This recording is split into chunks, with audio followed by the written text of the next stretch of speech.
Puji Tuhan, saya sampaikan selamat sore dan salam sejahtera dalam Tuhan kita Yesus Kristus. Haleluya. Sungguh bersyukur sore ini kita boleh kembali bersama-sama bersekutu untuk beribadah memuliakan Tuhan. Dan kalau kita mengutamakan Tuhan di atas segala-galanya, kita tahu Tuhan memberkati kita. Tuhan menyertai kita dan bahwa penyertaannya atas kita itu adalah segala-galanya bagi kita. Mari pada kesempatan ini kita akan kembali belajar dari kitab Kisah Para Rasul. Mungkin ini kitab yang cukup sulit untuk dipelajari, tetapi mari kita coba menangkap apa pesan Tuhan dari kitab-kitab ini. Mari kita membaca di Kisah Rasul pasal 16. Kisah Rasul pasal 16 ayat 1 sampai ayat yang ke-10 saja. Kisah Rasul pasal 16 ayat 1 sampai ayat 10. Saya membaca untuk kita sekalian, demikian firman Tuhan. Paulus datang juga ke Derbe dan ke Listra. Di situ ada seorang murid bernama Timotius, ibunya adalah seorang Yahudi dan telah menjadi percaya, sedangkan ayahnya seorang Yunani. Timotius ini dikenal baik oleh saudara-saudara di Listra dan di Ikonium. Dan Paulus mau supaya dia menyertainya dalam perjalanan. Paulus menyuruh menyunatkan dia karena orang-orang Yahudi di daerah itu, sebab setiap orang tahu bahwa bapaknya adalah orang Yunani. Dalam perjalanan keliling dari kota ke kota, Paulus dan Silas menyampaikan keputusan-keputusan yang diambil para rasul dan para penatua di Yerusalem dengan pesan, supaya jemaat-jemaat menurutinya.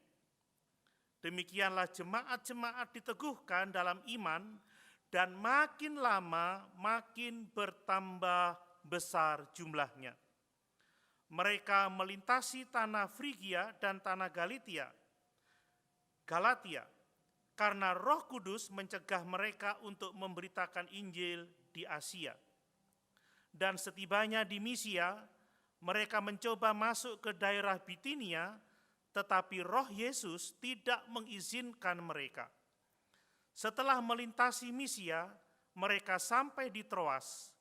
Pada malam harinya tampaklah oleh Paulus suatu penglihatan, ada seorang Makedonia berdiri di situ dan berseru kepadanya, katanya, "Menyeberanglah kemari dan tolonglah kami."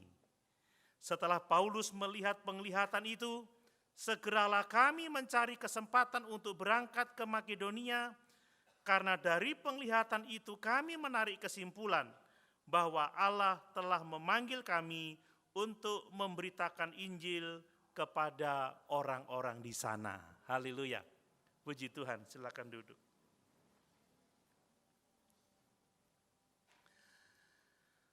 Bapak Ibu Saudara yang dikasihi oleh Tuhan,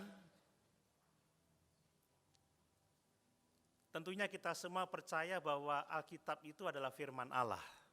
Amin. Semua, baik perjanjian lama maupun perjanjian baru, mulai dari Kejadian sampai kitab Wahyu adalah firman Allah. Dan bahwa Alkitab itu ditulis untuk kepentingan kita, supaya kita mengenal Allah, mengenal pekerjaannya, dan kita beroleh bimbingan dalam kehidupan ini. Ya, ada kalanya ada teks-teks yang sukar dipelajari, kadang kita sulit untuk memahami maksudnya, itu tidak boleh menghalangi kita untuk membaca semua bagian Alkitab. Amin ya Bapak Ibu. Kita harus membaca semua bagian Alkitab, kita harus mempelajari semuanya. Ya, kita nggak boleh pilih-pilih, jangan sukanya Mazmur aja, jangan sukanya Amsal aja, tetapi bagian-bagian yang lain yang mungkin kita merasa sulit untuk memahaminya, kita tidak mau membaca dan mau mempelajarinya. Kita sebagai orang-orang yang sungguh-sungguh percaya Yesus, kita yang sungguh-sungguh percaya Alkitab adalah firman Allah, kita perlu mempelajari seluruh bagian firman Tuhan ini karena Allah sedang berbicara untuk kebaikan kita. Amin.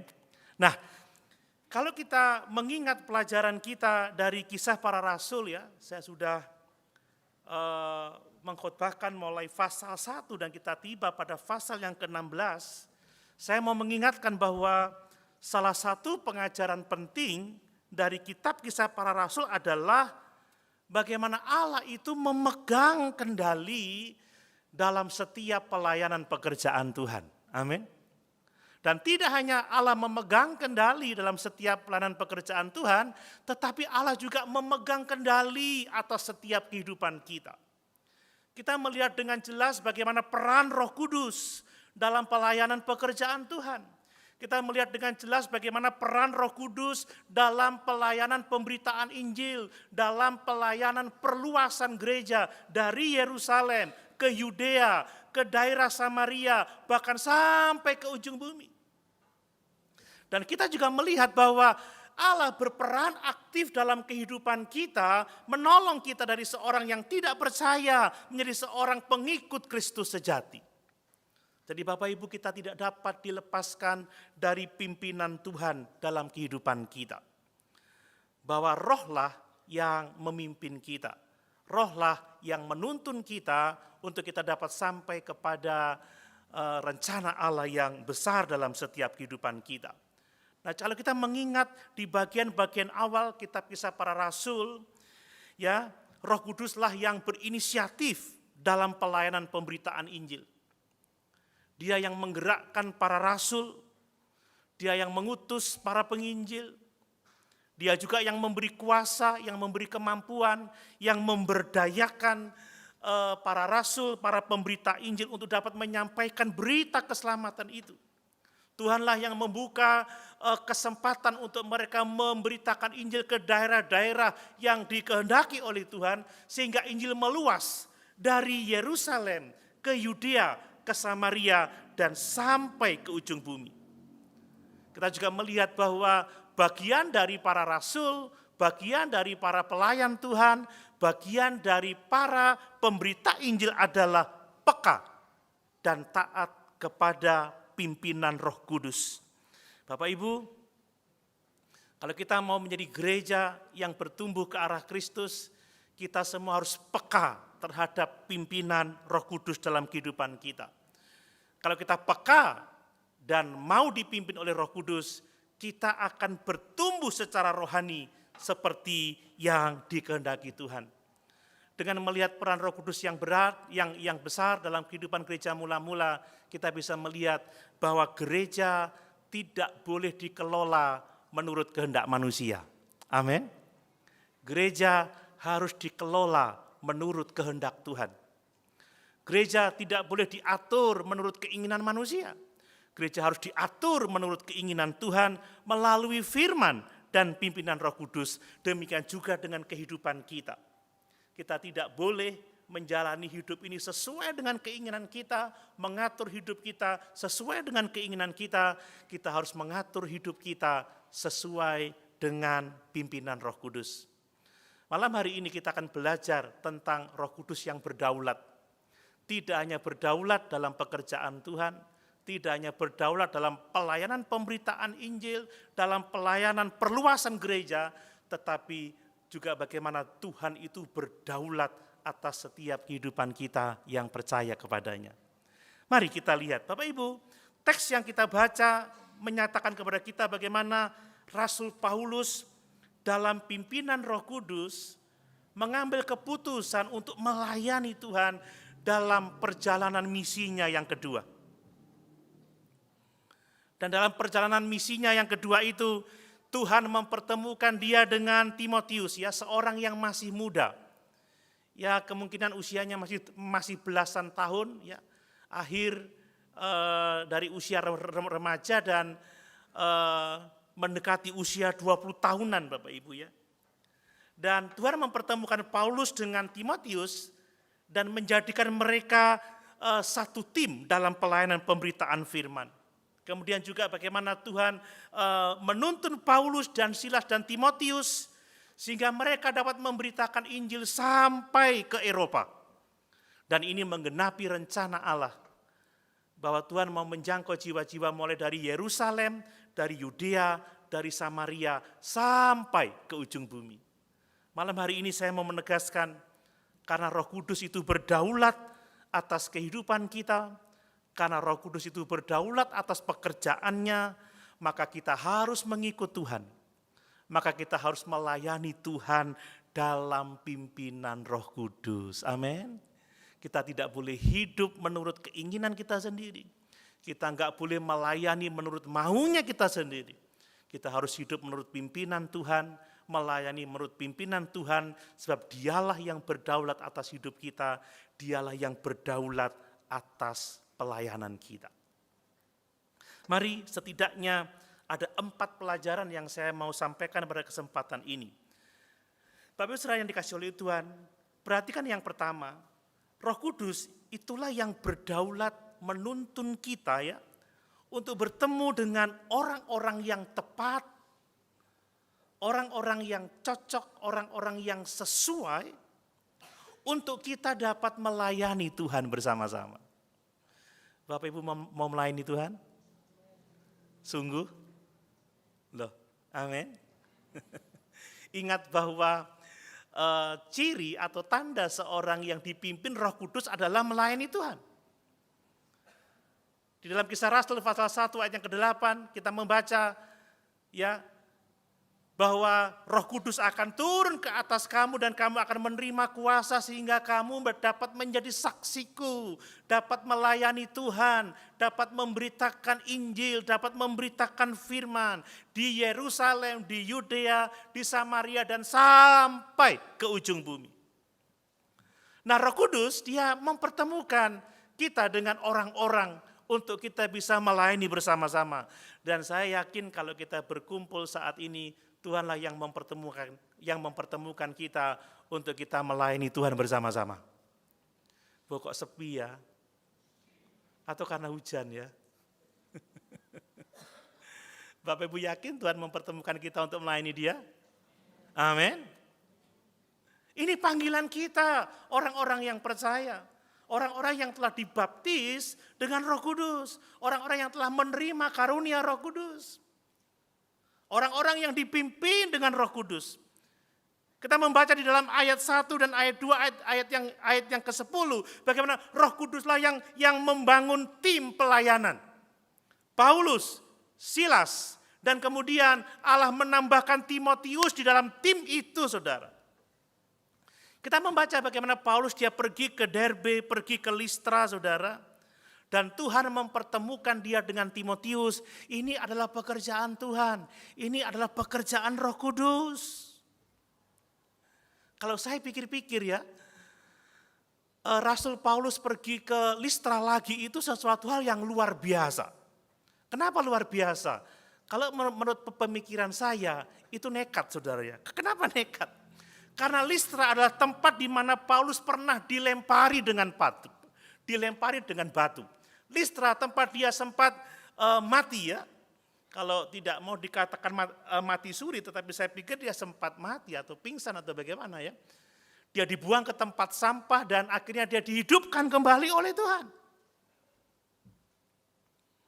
Listra tempat dia mengalami kesukaran. Tempat dia mengalami penderitaan dalam memberitakan Injil. Kalau saya mau berpikir 2 kali untuk pergi ke Listra lagi. Tetapi Paulus taat pada pimpinan Roh Kudus. Amin Bapak Ibu. Paulus taat sekalipun dia mengalami trauma sebelumnya.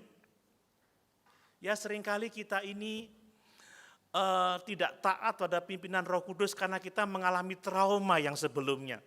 Ya contoh, karena kita pernah disakiti oleh sesama orang Kristen, kita trauma, kita tidak mau lagi bersekutu dengan orang percaya, kita tidak lagi mau beribadah, nggak mau kenal sama orang, atau kalaupun toh mau kebaktian, datang lebih awal, pulang lebih cepat, pokoknya nggak mau ketemu. Datang terlambat, pulang lebih awal, karena traumatik. Tapi tidak dengan Paulus. Sekalipun kalau menurut pikiran saya dia mengalami trauma yang sangat hebat. Nyebut Listra aja udah stres menurut saya. Listra? Aku pernah lo dilempari dengan batu. Ngeri ah. Listra, aku pernah mati dan aku dibuang ke tempat sampah. Tetapi Tuhan menghidupkan aku kembali. Tapi justru ketaatan Paulus inilah yang menyebabkan dia dipertemukan dengan Timotius, yang pada akhirnya menjadi anaknya yang kekasih, yang pada akhirnya menjadi rekan dalam pelayanan seumur hidupnya, dan kehidupan dua orang ini tidak pernah sama lagi. Mari Bapak Ibu kita percaya dan kita berdoa supaya Tuhan mempertemukan kita dengan orang-orang yang bersama-sama dengan orang-orang itu kita bisa melayani Tuhan dan hidup kita tidak lagi sama. Amin. Ini sesuatu yang luar biasa. Saya menjadi seperti sekarang ini karena Tuhan mempertemukan saya dengan seorang yang membawa saya kepada Yesus. Kalau saya tidak bertemu dengan orang itu mungkin saya terhilang sampai hari ini. Itu pengalaman yang sangat luar biasa. Dalam pelayanan pekerjaan Tuhan saya dipertemukan dengan orang-orang yang telah menjadi mentor saya, dengan dosen, ya, dengan orang-orang yang sudah memperlengkapi saya.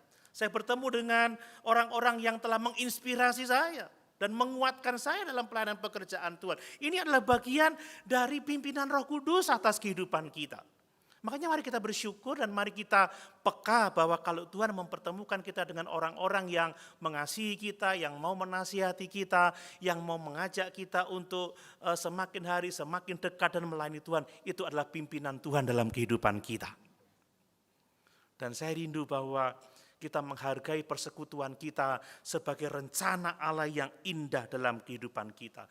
Paulus, pelayanannya dipimpin oleh Roh Kudus karena ketaatannya Tuhan telah mempertemukan Paulus dengan Timotius, sehingga yang pada awalnya hanya 2 orang dalam perjalanan misi menjadi 3 orang. Mereka melayani bersama-sama dan kehidupan mereka tidak lagi sama sebab Roh Kudus berdaulat untuk mempertemukan kita dengan orang-orang untuk melayani bersama. Roh Kudus berdaulat untuk membentuk tim, ya, untuk hormat dan kemuliaan bagi namanya.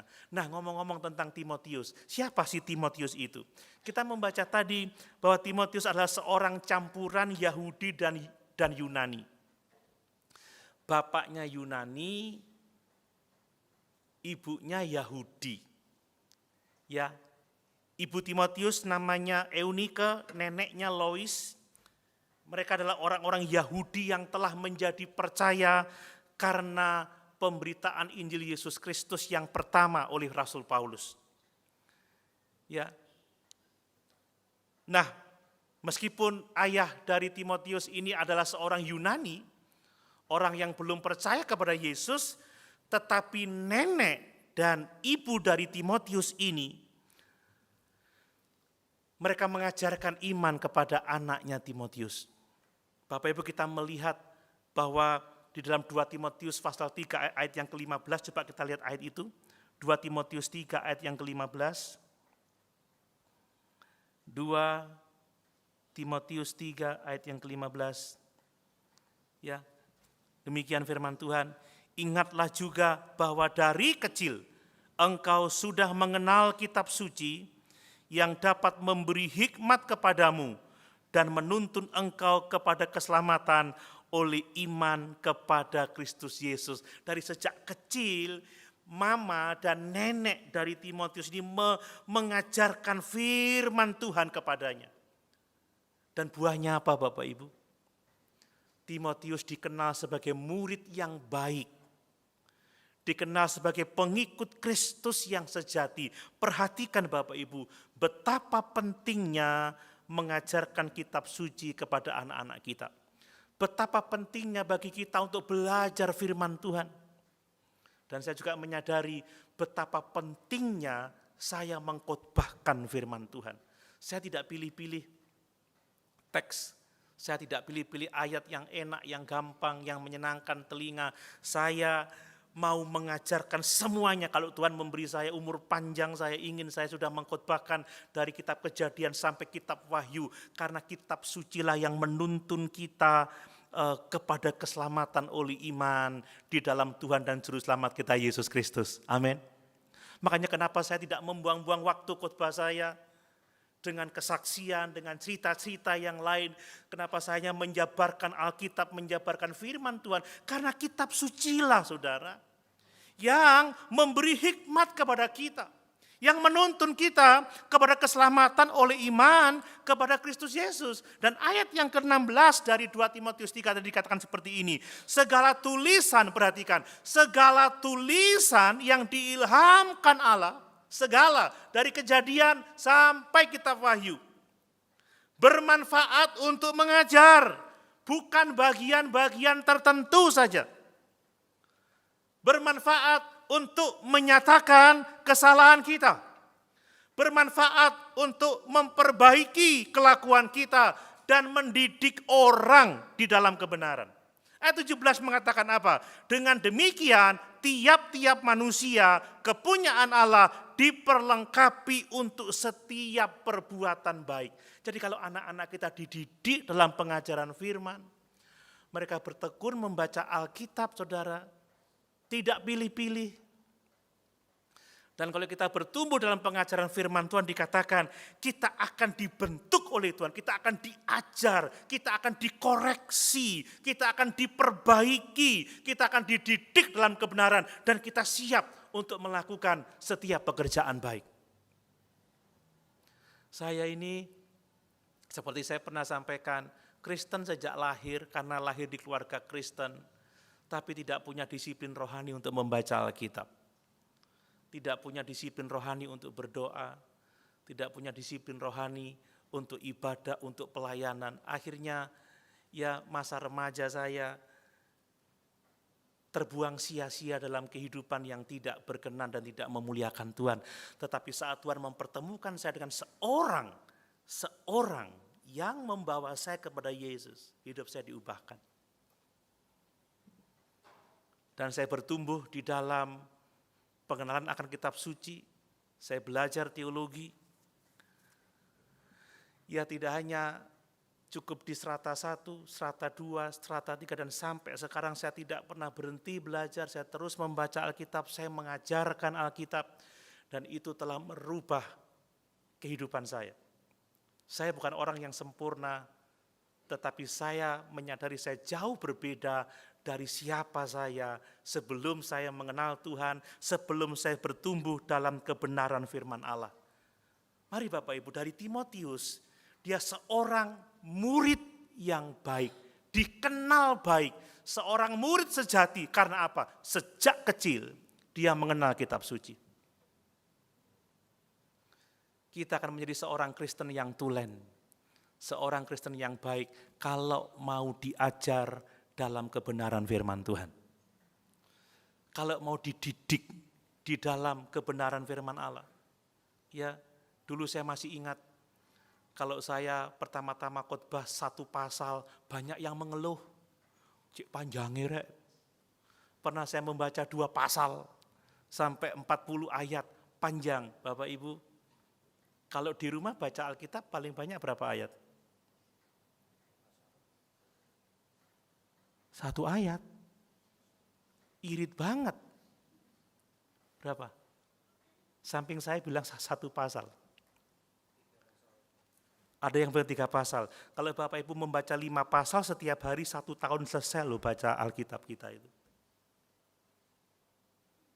Dan kalau orang yang baca firman, kalau orang mempelajari Alkitab, dia akan dikenal sebagai Timotius. Coba kita baca lagi ya di Kisah Rasul pasal yang ke-16 tadi. Saya senang membaca ayat itu ya. Ya, Paulus datang juga ke Derbe dan ke Listra. Di situ ada seorang murid bernama Timotius. ibunya adalah seorang Yahudi dan telah menjadi percaya, sedangkan ayahnya seorang Yunani. Timotius dikenal baik oleh saudara-saudara di Listra dan di Ikonium. Kenapa dia dikenal baik? Dia seorang murid sejati, seorang yang mengenal kitab suci sejak dari kecil, seorang yang bertumbuh di dalam firman Tuhan. Hidupnya telah dididik dalam kebenaran. Itu sebabnya dia menjadi seorang murid yang sejati. Nah, pada kunjungan itulah Rasul Paulus ingin mengajak Timotius untuk melayani bersama-sama. Dia ingin mengajak Timotius untuk menemani dia dalam perjalanan karena dia adalah seorang yang bertumbuh dalam kebenaran. Lihat saudara, orang-orang yang mau diajak pelayanan itu orang-orang yang mengenal kitab suci, yang mengenal kebenaran, yang teruji. Sekarang ini ada banyak orang gampangan ya, baru bertobat ya, belum menunjukkan buah-buah kelahiran baru, sudah dilibatkan dalam kegiatan ini dan itu. Saya masih ingat dulu ya, sampai ada satu grup yang bertengkar sesama pelayan karena tidak bertumbuh dalam kebenaran. Kalau kita membaca di 1 Timotius pasal yang ketiga, syarat seorang penatua itu bukan orang yang baru bertobat. Ini masih muda loh, masih belasan tahun loh ya. Tapi Paulus sang rasul itu mengajak dia melayani bersama-sama. Menjadi satu tim karena apa? Ada pertumbuhan rohani. Amin. Amin. Bapak Ibu mau melayani Tuhan? Rasanya enggak ya? Mau melayani Tuhan? Bertumbuh secara rohani dulu. Karena ada banyak orang ya yang jadi pelayan jadi-jadian sehingga pelayanannya ngawur. Tidak menuntun kepada kebenaran, justru menyesatkan. Itu yang bahaya. Orang sekarang ini lebih mengutamakan penampilan Bapak Ibu ya. Lebih mengutamakan kecakapan dalam berbicara. Memiliki kemampuan public speaking yang hebat, tapi tidak didasari dengan iman dan pertobatan yang sejati. Tidak didasari dengan pertumbuhan akan pengenalan akan firman Tuhan. Dan itu bahaya yang harus kita waspadai di zaman akhir ini. Ini sungguh sangat luar biasa. Ingat, saya mau menyampaikan bahwa hubungan baru antara Paulus dengan Timotius bukanlah kebetulan, tetapi ini adalah pekerjaan Roh Kudus. Bapak Ibu, kita tidak bisa bertumbuh sendiri, kita butuh orang-orang lain untuk mendewasakan kita, untuk bersama-sama dengan kita melayani Tuhan. Makanya kalau Tuhan mempertemukan kita, ya mari kita punya komitmen untuk melayani bersama-sama. Amin Bapak Ibu. Jangan hanya menyapa saya di depan, salaman langsung ciao. Tapi cobalah kita ngobrol-ngobrol, apa yang bisa kita kerjakan bersama untuk pekerjaan Tuhan. Apa yang bisa kita lakukan bersama-sama untuk hormat dan kemuliaan bagi nama Tuhan. Amin. Itu yang pertama. Yang kedua, Roh Kudus itu lah yang memberikan kepada kita hikmat untuk melayani Tuhan. Bahkan dia memberikan kepada kita pengertian-pengertian untuk membangun strategi seperti yang dikehendaki oleh Tuhan. Saudara, menarik sekali ya bahwa Paulus itu adalah seorang yang menentang orang-orang Yahudi, Kristen yang mengajarkan bahwa keselamatan itu adalah anugerah plus perbuatan baik, plus sunat, plus mentaati hukum Musa. Tetapi di sini ketika dia mengajak Timotius untuk menyertai dia dalam perjalanan, Paulus menyunatkan Timotius. Wah, ini saudara. Kalau Bapak Ibu menyimak khotbah-khotbah saya sebelumnya, Bapak Ibu akan paham ini. Ini aneh. Seorang yang memberitakan keselamatan hanya oleh anugerah dan iman kepada Yesus Kristus saja, ternyata menyunatkan Timotius sebab ayahnya seorang Yunani. Dan saya melihat bahwa keputusan Paulus untuk menyunatkan Timotius ini bukanlah alasan keselamatan, bukan. Tetapi dia ingin supaya kehadiran Timotius tidak menutup pintu bagi dia untuk memberitakan Injil kepada orang-orang Yahudi, Bapak Ibu. Ini satu strategi pendekatan.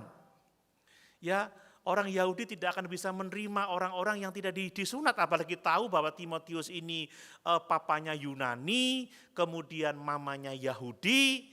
Wah, ini akan menghalangi Paulus untuk memberitakan Injil. Itu akan menyebabkan pintu tertutup bagi Paulus, sehingga dia tidak dengan leluasa pergi ke tempat-tempat ibadah atau pergi ke sinagoga-sinagoga untuk memberitakan Injil. Ini adalah pendekatan strategis, ya. Saya khawatir ada yang berpikir, wah Timotius ini tidak konsisten. Tidak, Bapak Ibu. Paulus berkata di dalam 1 Korintus pasal 9 ayat 22, saya sudah membaca kemarin, ya, terhadap orang Yahudi aku menjadi seorang Yahudi, terhadap seorang non-Yahudi aku seperti orang Yahudi, supaya sedapat mungkin aku dapat membawa mereka kepada Yesus. Dia tidak mau menutup pintu kesempatan untuk menolong orang-orang yang belum diselamatkan. Dan Paulus konsisten, ya, kalau Bapak Ibu membaca di Galatia pasal 2 ayat yang ketiga, Paulus juga punya rekan pelayanan namanya Titus. Titus ini sama seperti Timotius. Ya, Titus ini bukan orang Yahudi. Kalau Timotius masih campuran. Kalau Titus ini adalah orang non-Yahudi.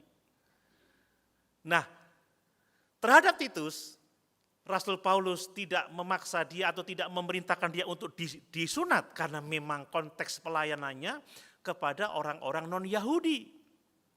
Nah, kalau dia menyunatkan Titus, maka dia akan mengacaukan iman orang-orang percaya. Ternyata keselamatan harus plus dengan sunat, harus plus dengan perbuatan baik, plus dengan melakukan hukum Taurat. Jadi kita melihat bagaimana Tuhan memberikan hikmat kepada Paulus untuk melakukan misinya, sehingga dia tidak menutup pintu bagi pemberitaan Injil Yesus Kristus. Mari Bapak Ibu yang dikasihi oleh Tuhan, dalam pelayanan kita mau belajar menjadi orang-orang yang peka terhadap Roh Kudus. Bagaimana sebenarnya kita punya misi, ya, kita punya misi kepada semua orang yang kita jumpai. Allah mau setiap orang yang kita jumpai mendengar Injil dari mulut kita. Tuhan mau setiap orang yang kita jumpai mendengar firman dari mulut kita. Karena kasih yang terbesar kepada orang-orang itu adalah saat kita memberitakan kebenaran firman Allah. Dan mari kita mengandalkan Roh Kudus, karena Dialah yang akan memampukan kita, ya, memampukan kita, menolong kita untuk mengerti apa yang harus kita lakukan di dalam pelayanan pemberitaan firman Tuhan, di dalam penjangkauan jiwa-jiwa, supaya mereka juga beroleh keselamatan di dalam Kristus Yesus Tuhan kita. Nah, yang ketiga Bapak Ibu, Roh Kudus itu memampukan, ya, orang-orang percaya untuk apa? Untuk menguatkan orang-orang percaya lainnya. Ini adalah salah satu pelayanan kita yang sangat penting. Ya. Kalau kita membaca dalam konteks ayat-ayat ini, bagaimana Paulus, Silas, dan Timotius, mereka berkeliling dari kota ke kota, ya, menyampaikan keputusan sidang di Yerusalem, menguatkan iman mereka bahwa keselamatan hanya oleh anugerah dan iman kepada Yesus saja. Bahwa kita harus menghormati orang-orang Yahudi supaya tidak menjadi batu sandungan bagi mereka. Ini hanya sebuah konsesi, ya, tidak boleh makan darah, tidak boleh makan binatang yang mati tercekik, tidak boleh makan makanan yang telah dipersembahkan kepada berhala, supaya tidak menutup pintu bagi pemberitaan Injil. Dan yang sungguh luar biasa, mereka dikuatkan oleh Tuhan, ditolong oleh Tuhan, sehingga apa yang kita baca, jemaat dikuatkan oleh kebenaran ini. Dan tiap-tiap hari jumlah mereka ditambahkan dengan jiwa-jiwa yang diselamatkan. Coba kita baca ayat yang keempat dan kelima lagi. Dalam perjalanan keliling dari kota ke kota, Paulus dan Silas menyampaikan keputusan-keputusan yang diambil para rasul dan para penatua di Yerusalem dengan pesan supaya jemaat-jemaat menurutinya. Bapak Ibu, enggak gampang loh ya menyampaikan pesan, enggak gampang ya menyampaikan berita, tanpa Tuhan kita tidak sanggup. Kemudian ayat yang kelima, demikianlah jemaat-jemaat diteguhkan dalam iman. Wow. Jemaat-jemaat diteguhkan dalam iman dan makin lama makin bertambah besar jumlahnya.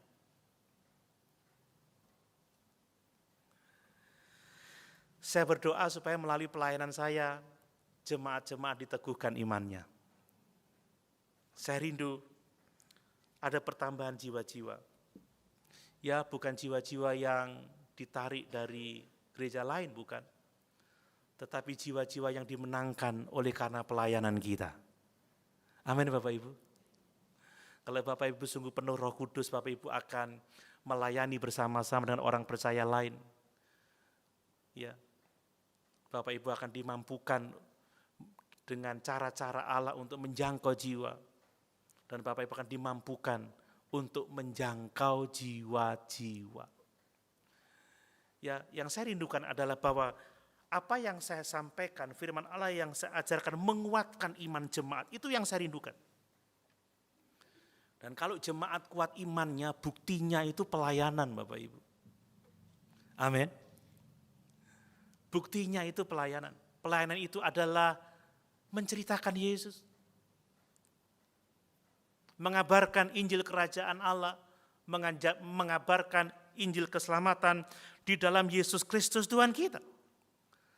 Saya tidak akan bertanya sudah memenangkan jiwa berapa, tapi saya mau bertanya, sudahkah memberitakan Injil kepada teman-teman saudara? Sudahkah memperkenalkan nama Yesus kepada teman-teman saudara yang belum percaya?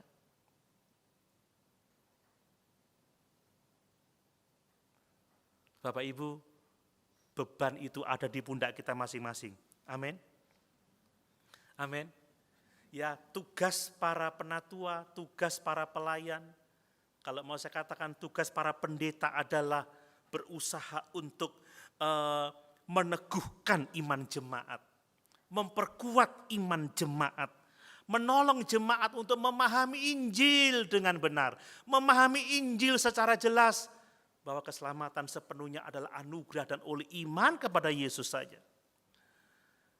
Dan setelah jemaat dikuatkan imannya, jemaat juga didorong untuk menguatkan sesama orang percaya lainnya.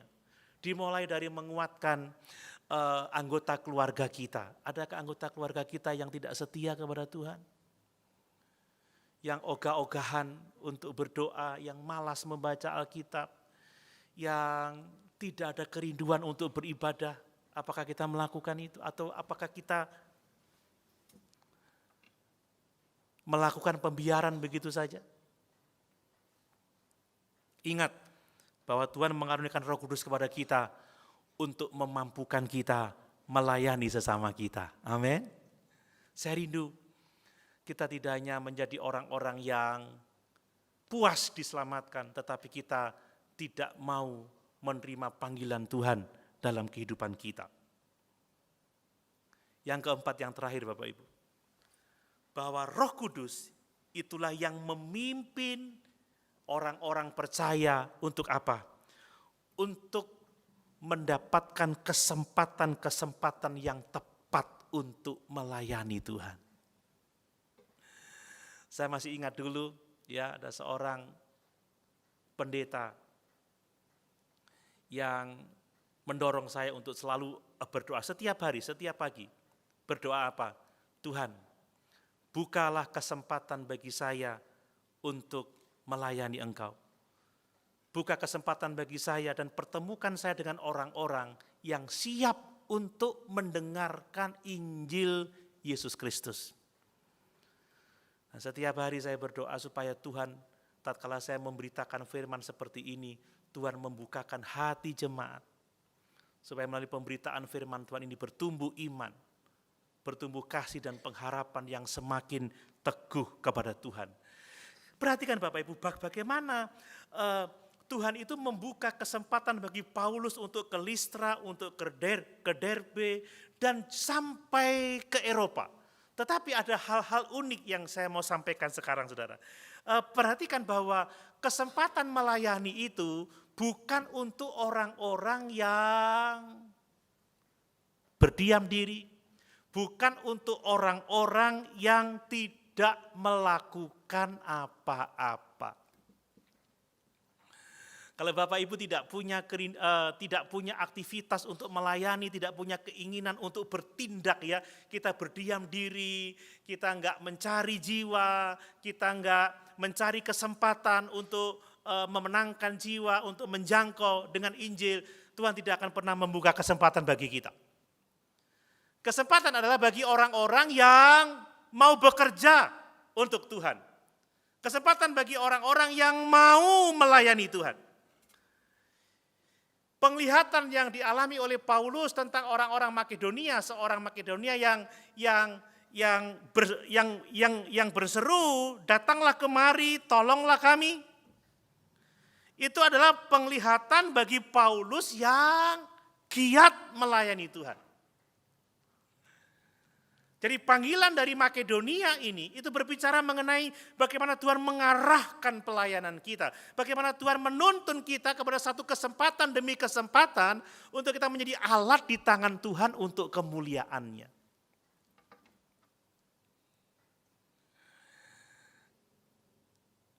Saya rindu setiap kita mulai bertindak untuk melayani Tuhan.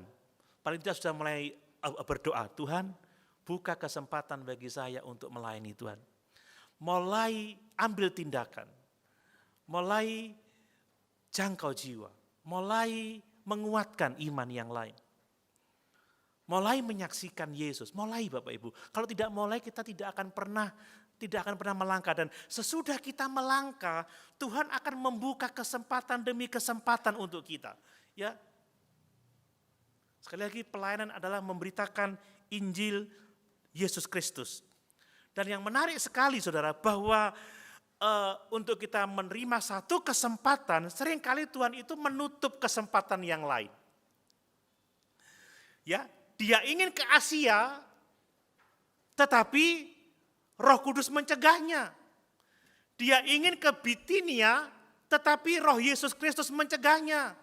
Dan apa yang dilakukan oleh Roh Yesus ini untuk mencegah dia ke Asia dan ke Bitinia, itu membuka kesempatan dia untuk masuk ke Eropa. Untuk masuk ke Makedonia. Luar biasa ya.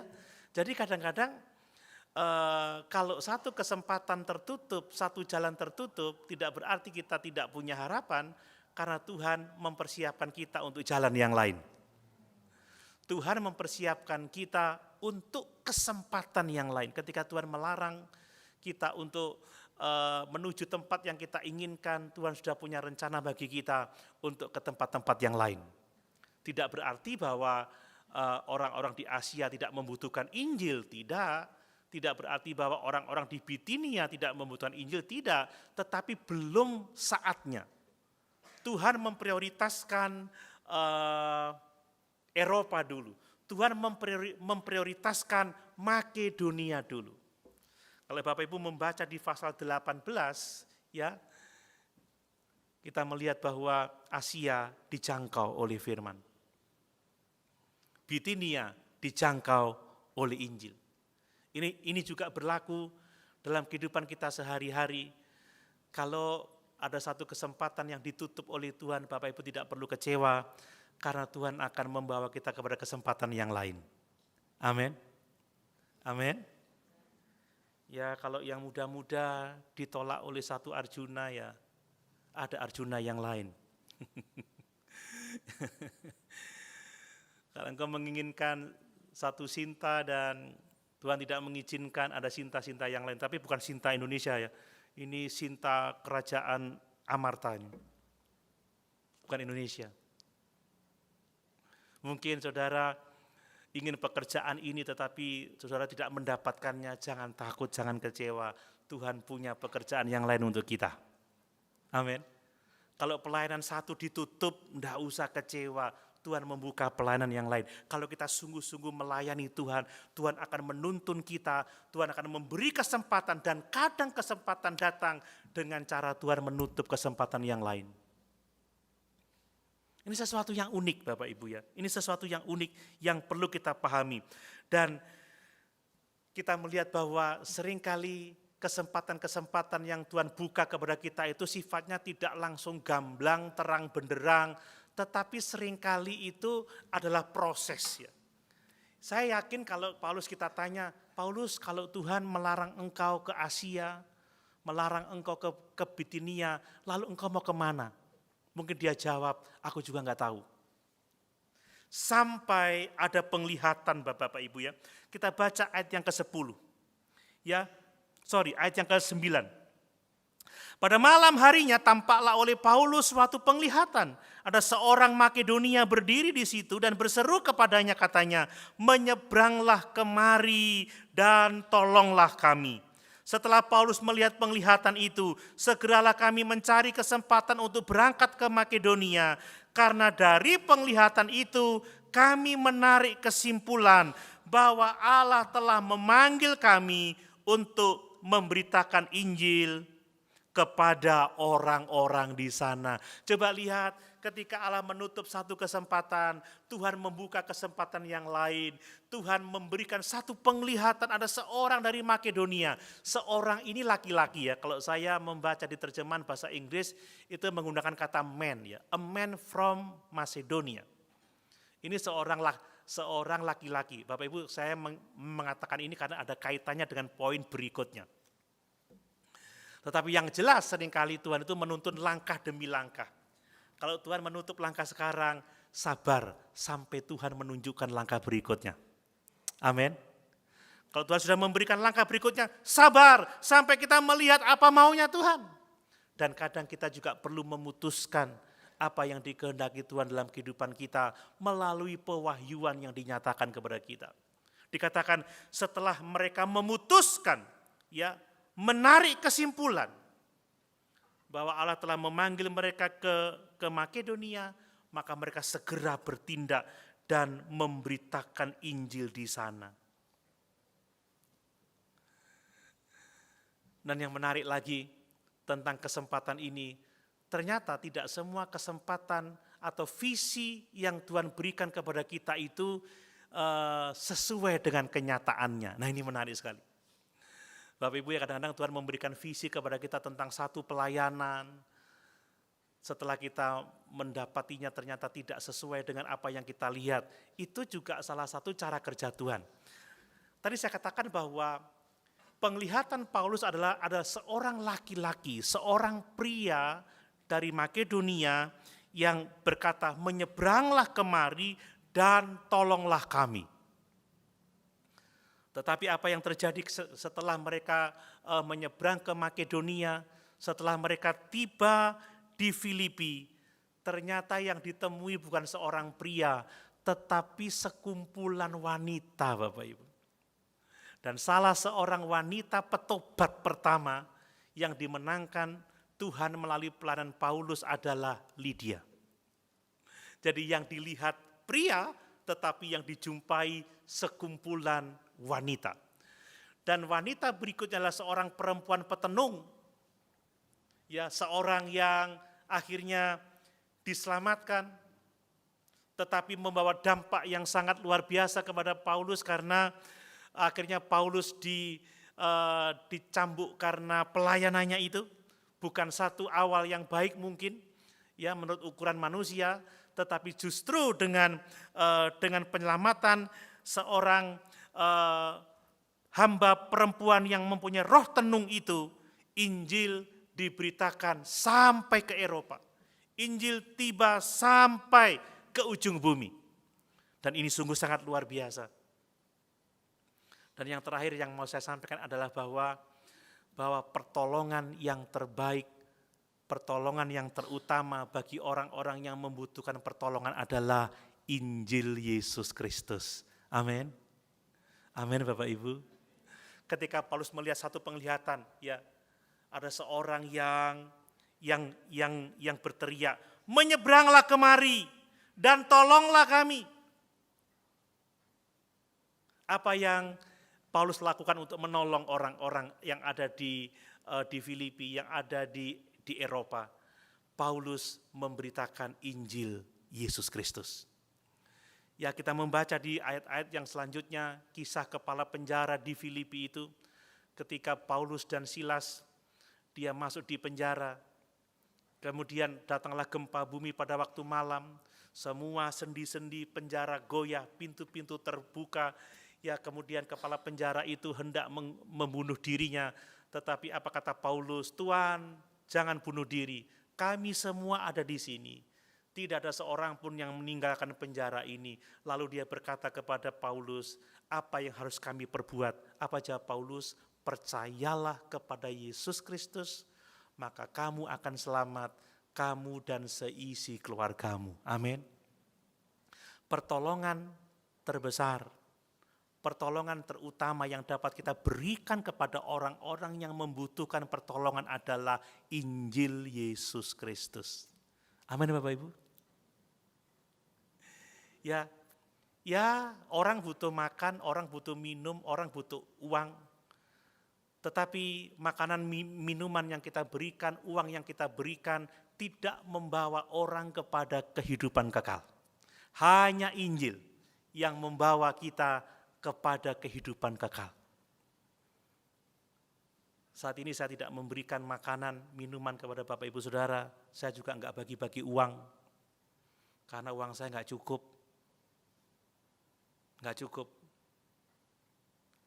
tahu kalau digunting-gunting ya.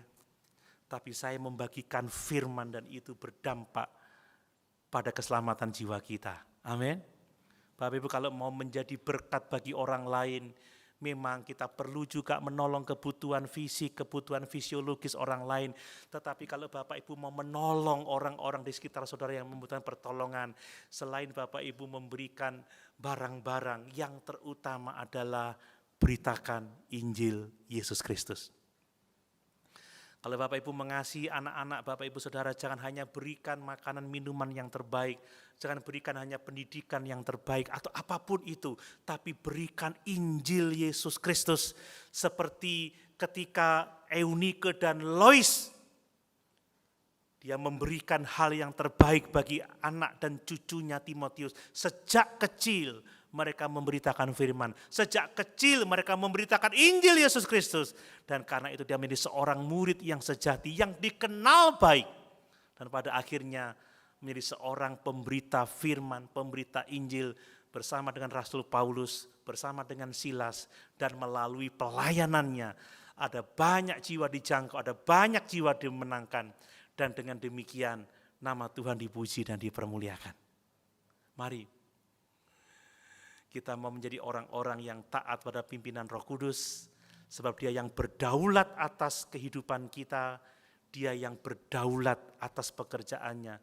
Dan hanya dengan taat pada pimpinan Roh Kudus, melalui firman, Injil kebenaran, melalui kitab-kitab suci yang kita baca, yang kita pelajari, yang diberitakan,